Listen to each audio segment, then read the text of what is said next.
This has a sag in it, and we're going to take care of that too. We're going to strengthen this up, and we're actually going to make a taller garage door out of it also.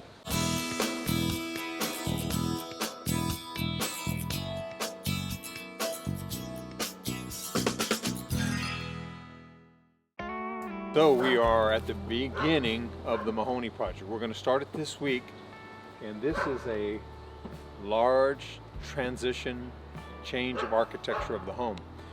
You can see it has a little bit of sloped roof on there, double pitched roof in the back that goes over the family room, but the rest of it is a very older style flat roof.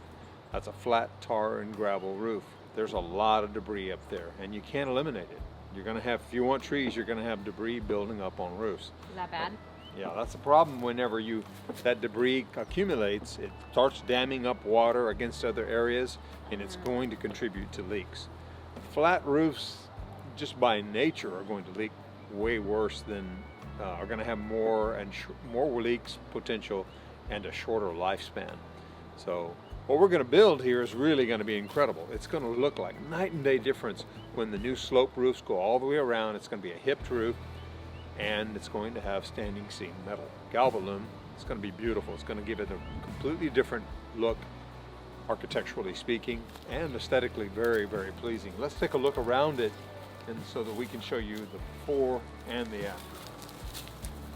So we're going to be able to save the eaves, and that keeps costs down. The fascia will be the same, and we're going to be able to change that metal trim on there and make it go straight on up on a slope roof.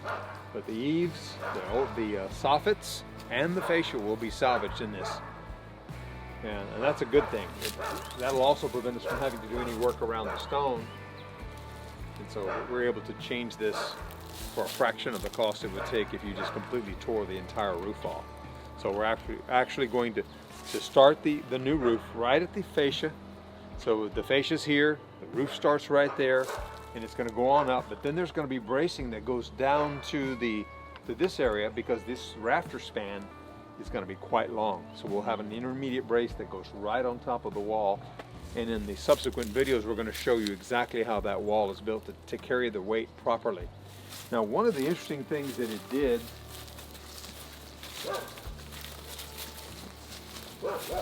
all of these spans that you see that are openings are going to be braced. Let's look down here over the garage. This has a sag in it, and we're going to take care of that too. We're going to strengthen this up, and we're actually going to make a taller garage door out of it also. So that'll be real nice. It's going to be the same width but taller, and we're going to take that sag out of there. And there's also an intermediate set of beams that we're going to remove a center post out of, and that's going to be a neat part of the project too. So we're actually opening up the garage. It's got some center columns that he wants to get rid of for more maneuverability inside. So we're taking care of multiple issues at the same time. So you can put a pretty big truck in the table. Oh yeah. I don't know what he wants to park in there, but it's going to be nice to have it 8 foot high. Right now it's 7, and it'll be 8 foot tall. So one of the big challenges is the weather, like I was saying. We cannot start tearing off a whole flat roof like this if there's any chance of rain.